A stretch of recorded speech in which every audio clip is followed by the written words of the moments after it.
O anjo do Senhor anunciou a Maria, e ela concebeu do Espírito Santo. Ave Maria, cheia de graça, o Senhor é convosco. Bendita sois vós entre as mulheres, e bendito é o fruto do vosso ventre, Jesus. Santa Maria, Mãe de Deus, rogai por nós, pecadores, agora e na hora de nossa morte. Amém. Eis aqui a escrava do Senhor. Faça-se em mim segundo a vossa palavra. Ave Maria, cheia de graça, o Senhor é convosco. Bendita sois vós entre as mulheres, e bendito é o fruto do vosso ventre, Jesus. Santa Maria, Mãe de Deus, rogai por nós, pecadores, agora e na hora de nossa morte. Amém. E o Verbo divino se fez carne e habitou entre nós. Ave Maria, cheia de graça, o Senhor é convosco.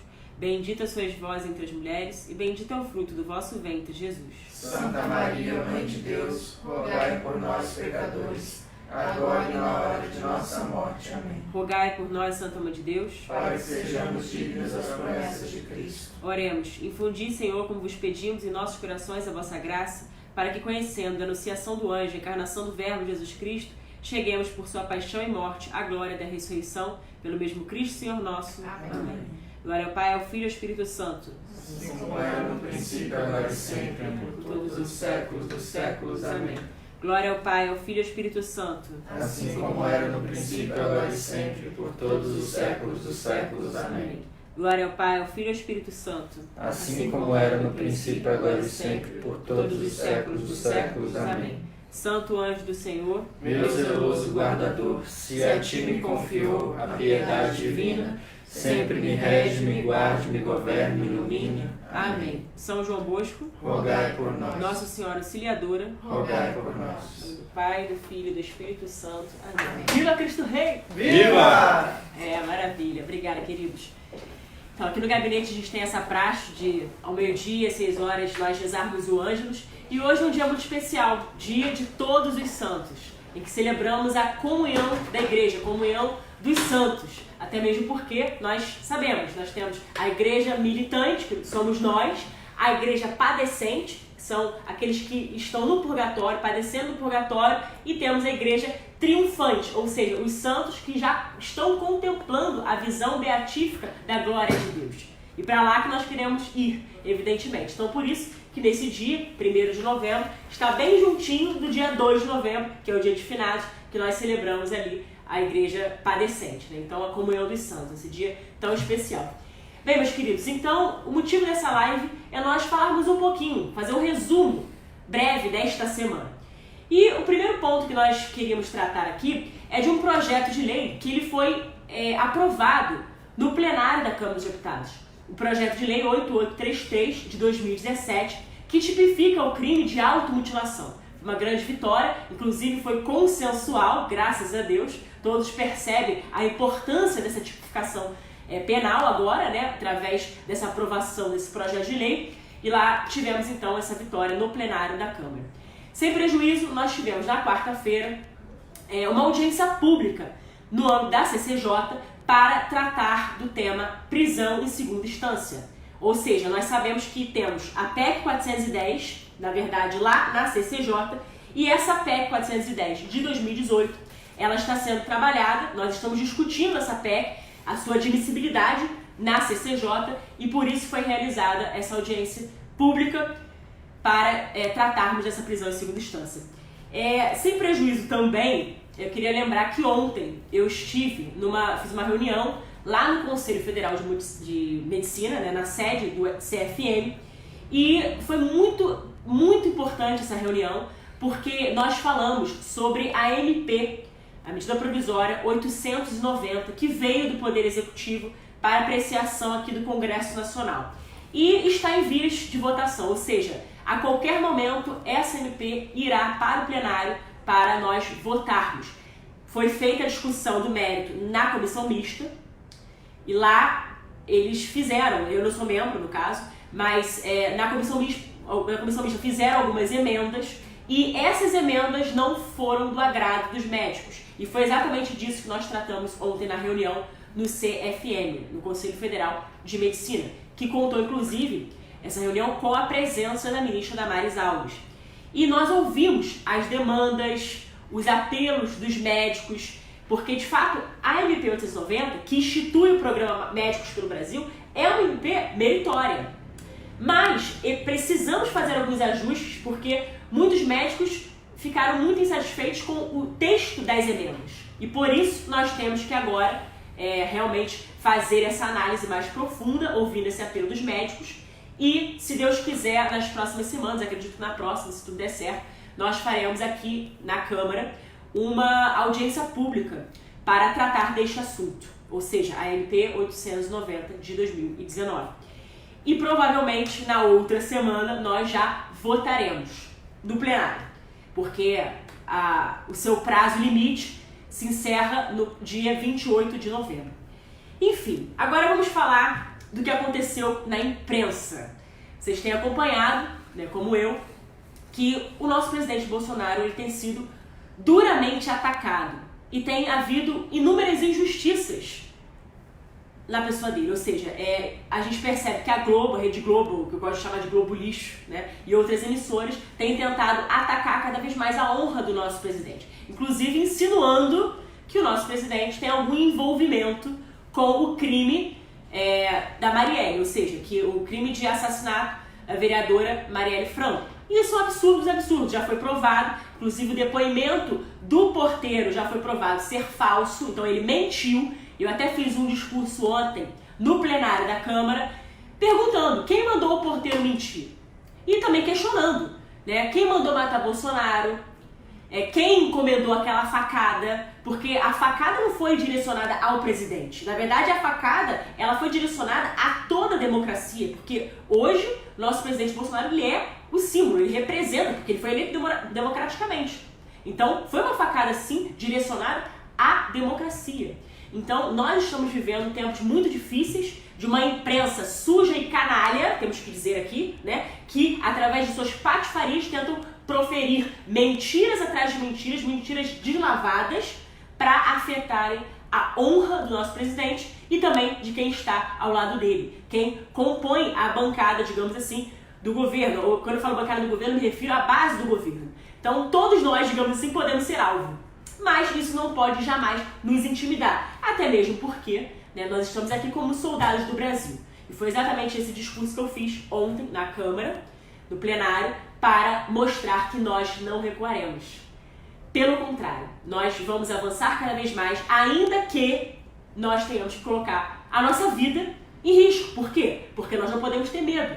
Eu costumo dizer que o caminho natural do cristão é um caminho de martírio. Então nós não podemos temer. Pelo contrário, temos que ter a intrepidez, a ousadia, né, a audácia dos apóstolos, dos santos, dos mártires que tanto celebramos, justamente porque, através dessas virtudes heróicas, eles guardaram a fé, viveram a fé, mesmo que a sua vida muitas vezes fosse ceifada, né? Então a gente precisa ter isso em mente. E eu falei também no discurso ontem, podemos até morrer, mas morreremos lutando em prol do nosso país, em prol do Brasil, que é a terra de Santa Cruz. Então isso não precisa ser algo somente para uns e outros. Todos nós precisamos entender que temos uma missão, sim, uma missão de resgatar os nossos valores, os valores da nossa nação. Nós temos um papel fundamental, não só os parlamentares, de jeito nenhum, todos nós, porque nós estamos aqui como representantes do povo. Então nós temos a obrigação moral, o dever moral, mas todos os cidadãos de bem têm essa obrigação de realmente lutarem em busca, né, serem soldados do Brasil e lutarem em busca desse resgate desses valores. Isso é fundamental. E vamos falar agora de coisa boa, né? Porque de coisa ruim, infelizmente, a gente ouve o tempo todo a imprensa que se presta esse desserviço social. Infelizmente, a gente sabe que eles não apresentam nada de coisa boa, né? Mas a gente tem coisa boa para tratar também, né? Então, no âmbito da economia, nós vimos aí o aumento dos investimentos. No âmbito da economia também, nós vimos um decréscimo, ou seja, nós vimos uma diminuição da taxa de juros. Então, o Brasil voltando para o seu prumo, voltando para os seus trilhos, né? Um Brasil que agora, pensando, obviamente, através do nosso presidente, seus ministros, que tem buscado oxigenar a economia. Então o Brasil está voltando ao seu lugar de destaque que ele tanto merece. E isso é essencial. Com a graça de Deus, nós teremos aí um Brasil que cada vez mais vai decolar, isso é o que esperamos, né? Por isso que temos que combater esse bom combate. Então nós estamos de olho, porque já estamos, mesmo que em tão pouco tempo, 10 meses mais ou menos, de governo, né? Então, nós já estamos sentindo um pouco, ainda que minimamente, mas estamos sentindo os impactos já. Impactos positivos. Então, os reflexos, eles virão conforme o tempo for passando. E nós precisamos, então, acompanhar de perto e lutar, então, em prol do nosso país. Como os ministros têm feito, enfim, os ministros através dos ministérios, o próprio presidente Bolsonaro, muitos parlamentares, etc. E também tem um outro grande, aí sim, um convite que eu gostaria de fazer para vocês, que é o do lançamento da nossa frente parlamentar contra o aborto e em defesa da vida. É uma frente parlamentar mista, portanto, a sua composição é feita por deputados e senadores que compõem essa frente parlamentar.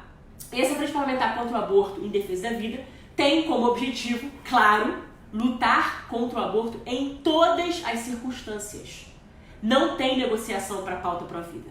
Nós não podemos ser, com perdão da expressão, meio pró-vida, porque da mesma forma não existe meio grátis. Ou é grátis ou não é grátis. Então, é claro que não existe meio pró-vida. Nós entendemos que o aborto é sempre um assassinato, em qualquer circunstância. O aborto sempre vai ser um assassinato intrauterino, ou seja, um homicídio intrauterino. A diferença é só o momento da execução. No caso, o artigo 121 do nosso Código Penal diz o quê? Trata de homicídio, matar alguém, aí tem lá a pena estipulada. Veja, ali nós estamos falando do extrauterino, né? Agora, também tem o homicídio intrauterino, que vem a ser o aborto, que, como eu disse, é um eufemismo para assassinato de bebês no ventre de suas mães. Então nós não podemos ser tolerantes com o aborto, nem com qualquer tipo de homicídio, de jeito nenhum. Até porque a defesa da vida precisa ser incondicional e, eu diria, intransigente sim. A vida é uma dádiva de Deus, a vida é um bem maior, é um valor que sim, é fundamental, é o primeiro direito, do qual depois decorrem os outros. Não há nenhum direito se primeiro não tiver esse direito à vida. Então nós temos que ter sim, né, esse direito preservado. E a nossa Constituição Federal, no seu artigo 5º caput, já trata perfeitamente como cláusula pétrea da inviolabilidade do direito à vida. Que embora não esteja expresso que começa desde a sua concepção, isso é uma evidência. Por quê? Cientificamente já foi comprovado que a vida começa na concepção. Então, qualquer momento, a partir da concepção, qualquer momento que se tirar o direito àquela vida, isso é o quê? Um homicídio. Estamos matando uma pessoa, até porque não tem como uma coisa se transformar numa pessoa. A pessoa humana, ela começa ali na concepção. A dignidade da pessoa humana, o princípio da dignidade da pessoa humana, que é um princípio nuclear do direito, sistema jurídico brasileiro, é sim, começa ali, naquele momento, que eu gosto de dizer que no momento da concepção é quando o dedo de Deus toca na natureza da mulher e se insufla, né, a vida. Aí nós temos uma alma, nós temos uma pessoa humana que precisa ser respeitada e precisa ser, de fato, preservada. E nós temos esse compromisso moral com a verdade e com a defesa da vida incondicional. Então, essa frente parlamentar contra o aborto e em defesa da vida, ela vai ter esse papel de promover políticas públicas para, por sua vez, nós trabalharmos pela cultura da vida. Hoje nós vivemos muito sob a avalanche dessa cultura da morte. A cultura da morte que tem cada vez mais tentado entrar no Brasil de uma forma cada vez mais agressiva, muito, tenho que admitir aqui, muito por conta da própria Suprema Corte, que, por vezes, numa canetada, acabam decidindo o futuro de uma nação, decidindo pela cultura da morte, quando, por exemplo, uma DPF 54 julga procedente o aborto em caso de anencefalia, nós temos lá a DPF 442, que visa descriminalizar o aborto até a 12ª semana de gestação. Bebezinho de 3 meses.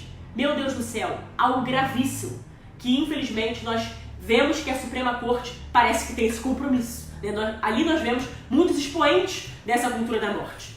E nós temos que estar muito atentos. Nós temos que ser promotores da vida, da causa da vida. E isso é inegociável. Não tem qualquer negociação. Então, essa frente parlamentar da qual sou presidente, nós trabalharemos nesse sentido. E, claro, combatendo a cultura da morte em todas as suas esferas. E, por fim, queria fazer esse convite a vocês. O lançamento dessa frente parlamentar vai ser no dia 14 de novembro, que é uma quinta-feira, às 9 horas da manhã, como está previsto aqui, como está expresso aqui, no Salão Nobre da Câmara dos Deputados. Então, quem for aqui de Brasília, perdão, quem for aqui de Brasília, quem estiver nas redondezas, nessa data, por favor, não hesite, venha, compareça, é fundamental que vocês compareçam, que vocês estejam aqui conosco, juntos, como verdadeiros guardiões da causa da vida. Nós temos que pensar no bebê, no ventre materno, aquele que não tem voz, mas nós somos a voz destes pequeninos. Nós somos a voz daqueles que são os mais frágeis, os mais vulneráveis, os inocentes, os santos inocentes.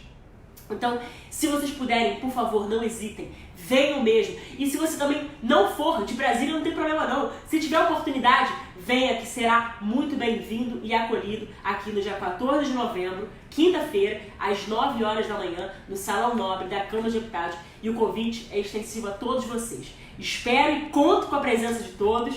E claro, vai ser uma honra, uma alegria tê-los conosco nessa luta constante em defesa da vida humana que começa na concepção e vai até a sua morte natural. E aqui eu encerro, porque eu vou ter que voar agora. Vou voltar pra minha terra, vou voltar para o Rio de Janeiro. Daqui a pouquinho tem que pegar um avião. Então, não podia deixar de fazer essa live agradecendo a vocês que nos acompanham, agradecendo a vocês que, acima de tudo, colocam o nosso postulado em suas orações, porque eu acho que a oração é o que tem de mais valioso. Sem dúvida nenhuma, se eu estou de pé, se eu estou em pé e se estou atuante, é graças às orações de muitos de vocês que estão aí do outro lado e realmente rezam por nós e nos colocam, enfim, no Santo Terço como intenção, etc. Então peço mesmo que vocês intensifiquem as orações pela causa. Não é pela crise necessariamente, mas é pela causa. Pela causa pró-vida, pró-família, esse combate ao aborto, ideologia de gênero, a legalização das drogas. Infelizmente, nós vemos também lá no STF, também tem uma ação para tentar descriminalizar as drogas, um absurdo dos absurdos. Então, vejam, nós precisamos batalhar pela vida, sempre, em todas as suas circunstâncias. Então é isso, meus queridos. Deus abençoe vocês. Muito obrigado pela audiência aqui. Muito obrigado pela paciência de me ouvir. Deus abençoe. E de forma sempre, digamos assim, a gente criou uma cultura, e de fato uma cultura muito boa, aqui de encerrar sempre os nossos discursos, devotando, dando a Ele a honra, a glória, que é dele, sempre, eternamente, né? E dizendo o nosso Viva Cristo Rei! Viva!